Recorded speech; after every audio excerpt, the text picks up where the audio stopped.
Hello everyone, welcome to the video series of Basic Electrical Engineering Lab. Today we are going to discuss our first experiment of this lab. Previously we have already covered all the prerequisites which were required for performing all these experiments. That is, we have seen how to identify the value of carbon resistor using the color coding technique.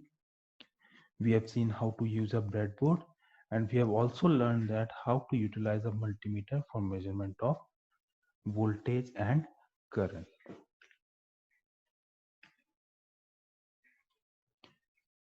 So the object of our first experiment is to verify Kirchhoff's voltage law in a given DC circuit. And to perform that, you'll be requiring certain apparatus. So the first item you will be requiring is obviously a breadboard. We have already studied about breadboard. It gives us a platform to make our circuits, or we can say to practically realize our circuits. So rather than using a simple breadboard, we'll be using a project board, and the reason behind that is a project board has an integrated supply with it, meaning that we do not have to take any external supply. There is a section in a project board which includes a variable DC source, meaning if you need to take readings of the experiment at different values of source voltage, you can simply do that by changing the knob of this variable DC supply. Okay, second thing you will be requiring is some connecting wires for making the circuit or for giving the circuit some voltage. Next thing you will be requiring is a multimeter. And finally, we will be requiring some carbon resistor because our network includes resistors. Fine. So I know you all are already familiar with Kirchhoff's voltage law, but let us briefly go through its background, or we can say we should briefly go through its statement. So this law states that at any instant of time, the algebraic sum of voltages taken in the same direction around a loop is zero. In simple words, I can say that the net voltage around a closed circuit is zero. Mathematically, summation of voltages in a closed circuit is zero.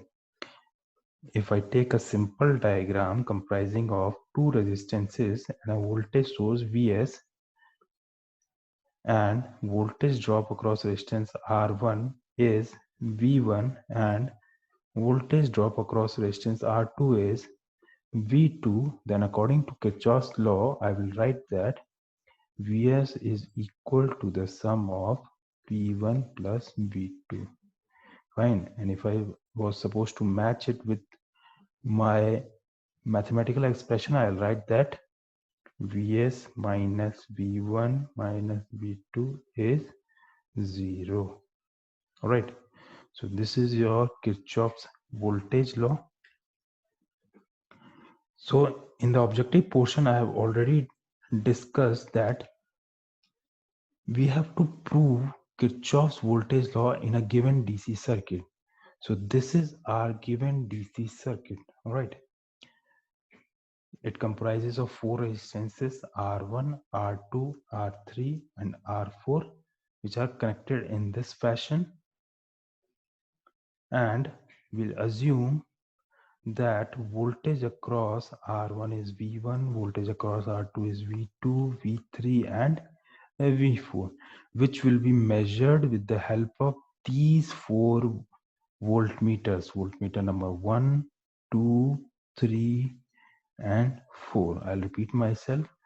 So these labeled 1, 2, 3, 4 are your voltmeters.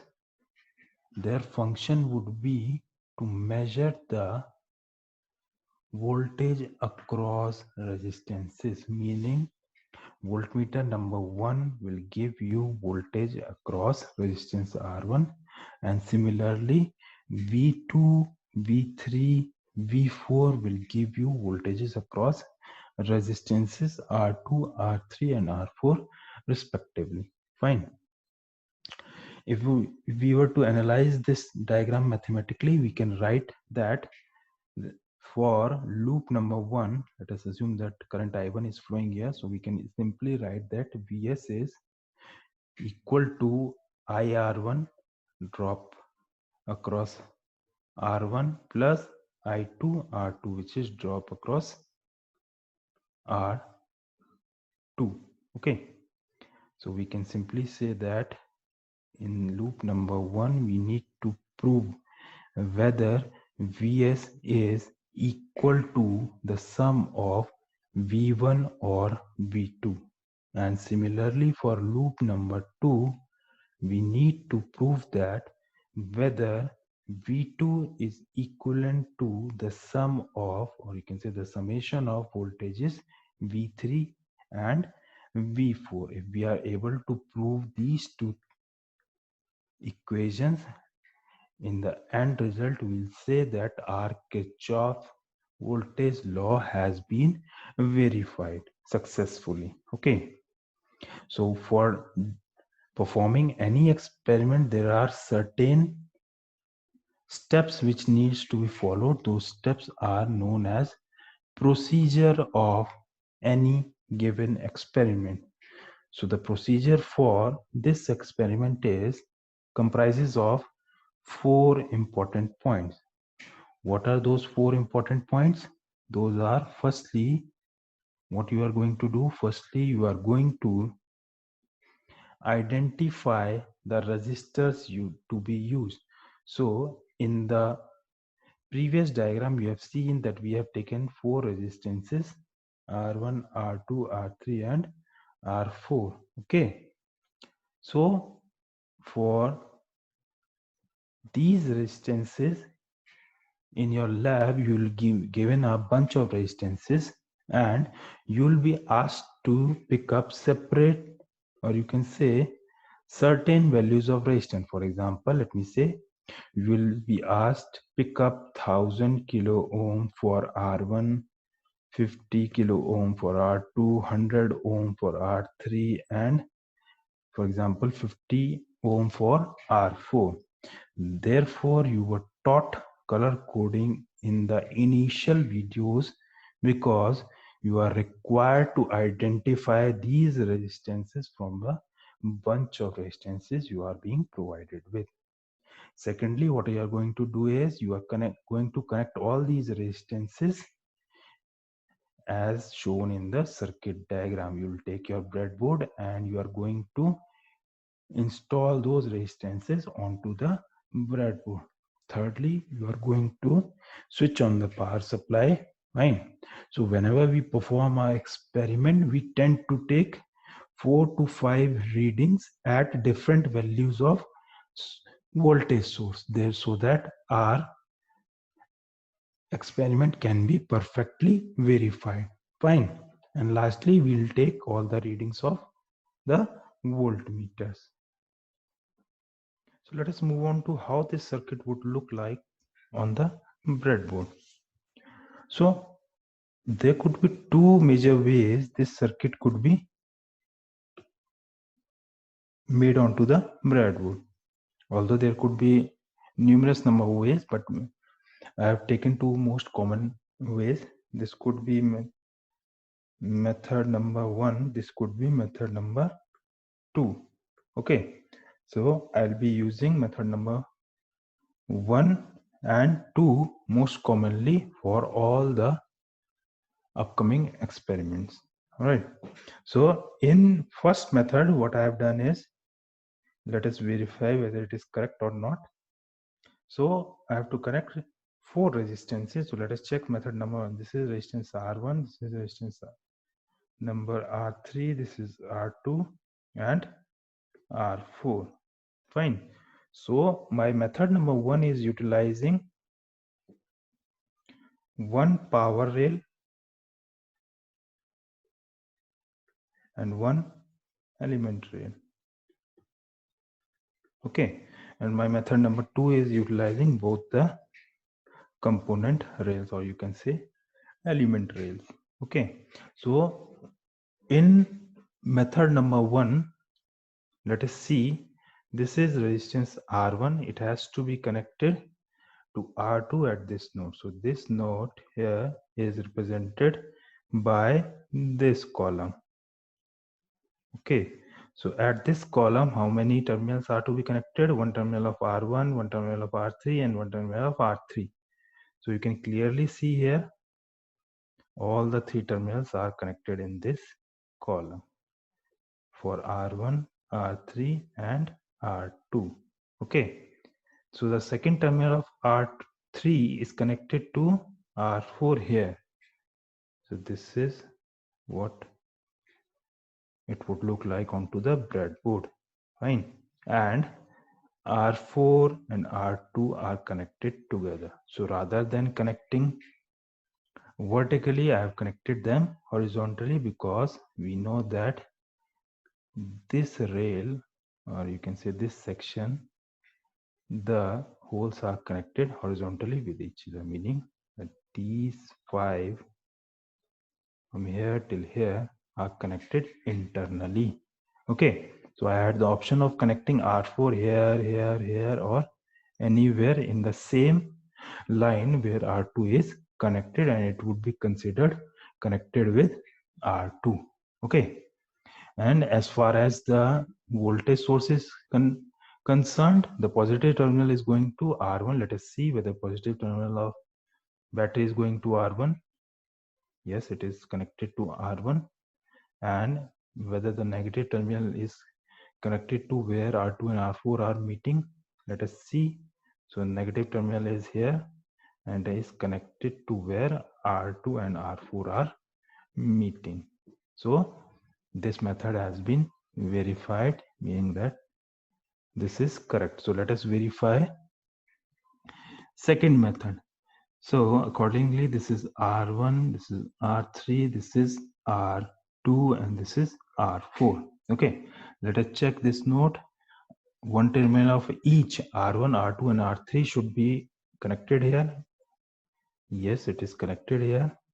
R1, R3, and R2 are connected in the same line, meaning that each terminal of R1, R3, and R2 is connected, meaning one terminal has to be connected. So let us check another terminal of R3, meaning this one, it is to be connected with R4. Yes, it is connected with R4. Now R4 and R2 have to be connected together. So I'll see whether R2 and R4 are connected. If they are in the same column, meaning that they are connected. So I have taken a connecting wire and I have extended its lead to this point, meaning that now R2 and R4 are connected with each other. Okay, so this is what your diagram would look like on the breadboard. You can use either one or two. Okay, both of them are correct. Fine. So let us come to the observation table, because without observation table, you cannot verify whether your experiment or whether your progress is correct or not. So in observation table, you will be requiring certain values. So Vs is given by you. You can take it as 5, 6, 7, 8, any voltage depending upon what amount of voltage is available in your lab. Fine. And second, third, fourth, and fifth column are your respective voltages. What is V1? V1 is voltage across R1. How will it be measured? It will be measured with the help of a voltmeter by connecting it in parallel with resistance R1. Similarly for V2, V3, and V4. Okay. So in the end, you will have to verify these two columns. Okay. What are these two columns? These are the loop equations for loop number 1 and 2. Okay. So you have to verify Is Vs equal to the sum of V1 or V2? And you will have to verify, in this column you will have to verify whether V2 is equal to sum of V3 plus V4. Okay, it has been written twice, you can correct it here. It has to be whether V2 is equal to the sum of V3 and V4. So if these readings are verified, you can clearly say that your Kirchhoff's voltage law for the given network which was given to you has been successfully verified, meaning that this circuit obeys Kirchhoff's voltage law. The object of today's experiment is verification of Kirchhoff's voltage law in a given DC circuit. Okay, so the given DC circuit to us is this. It comprises of 4 resistances R1, R2, R3 and R4 and a variable DC source. By variable I mean that it can be changed from 0 to 20 volts depending upon the number of readings we want to take. Okay, so we have denoted V1, V2, V3 and V4 as the respective voltages across resistances R1, R2, R3 and R4. This here you can see is the connection of a voltmeter. This here you can see the connection of a voltmeter which would give us reading V2 across R2. Similarly, V3 will be giving us the voltage across R3 and V4 will be giving us the voltage across R4. So according to Kirchhoff's voltage law, we are here to prove whether Vs is equivalent to sum of V1 and V2, and in this loop number 2, we need to prove that whether V2 is equivalent to sum of V3 and V4. So let us now proceed with the step number 1. Step number 1 is simulation of this diagram onto the breadboard. So I'll be taking the resistance number 1, which is 100 ohm resistance, and I'll be placing it on the breadboard.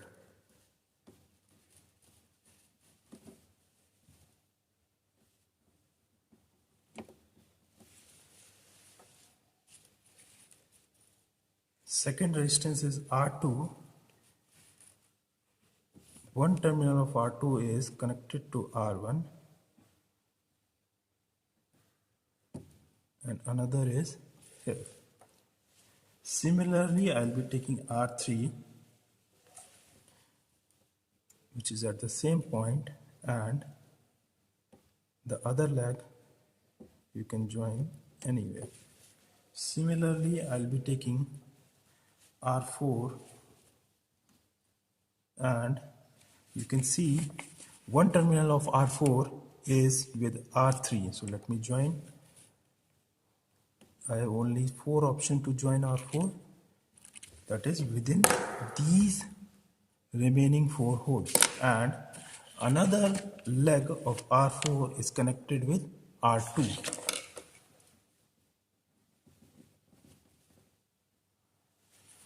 Fine. So the resistances here are connected as in the given circuit. Next step would be to give this circuit a suitable voltage source. So this breadboard has an inbuilt supply. Let us check whether supply is working or not. So I have set the supply to 6 volts. As you can see here, I can see in the multimeter the supply is 6 volts, approximately 6 volts. I'll be giving this supply to my circuit.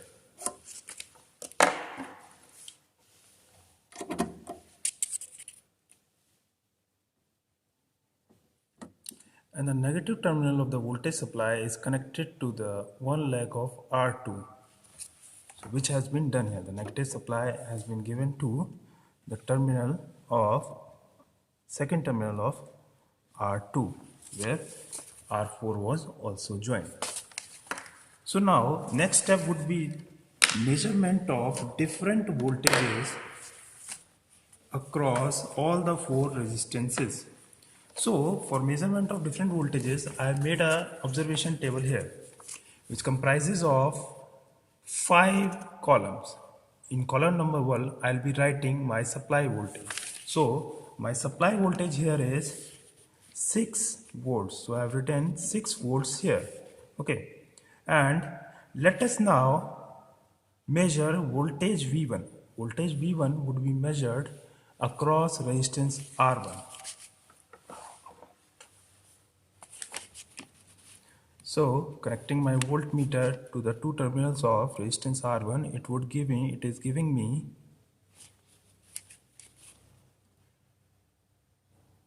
approximately 1.69 volts. So let me write 1.69 volts. Let us now proceed to V2. V2, which is voltage across resistance R2.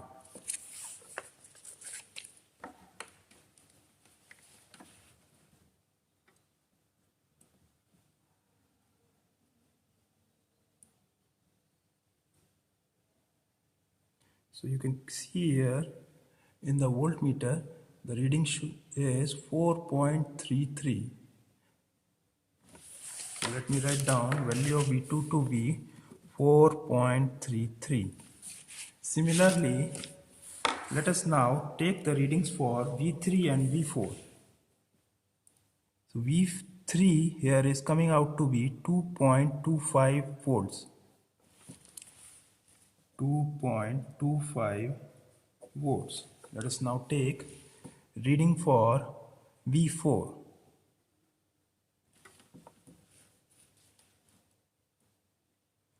V4 here is 2.06. So for reading number 1, I have noted down all the 5 values here. Now I'll be verifying my Kirchhoff's voltage law from here. Let us see whether Vs is equivalent to sum of voltages V1 and V2 in my circuit, and V2 is equivalent to sum of voltages V3 and V4 in my circuit. So adding values V1 and V2, it is giving me 1.69 plus 4.33. It is giving me approximately 6.02, which is equivalent to my Vs. Hence, Vs is equals to V1 plus V2. Equation number 1 for loop number 1 of our given circuit has been verified. Now let us verify whether V3 plus V4 is equivalent to V2 or not. So V3 is 2.25 and V4 is 2.06.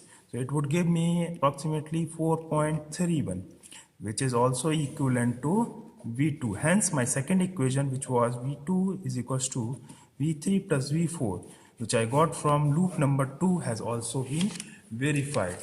So in this manner, I have verified both the equation. Hence you can say the Kirchhoff's voltage law in a given DC circuit has been verified.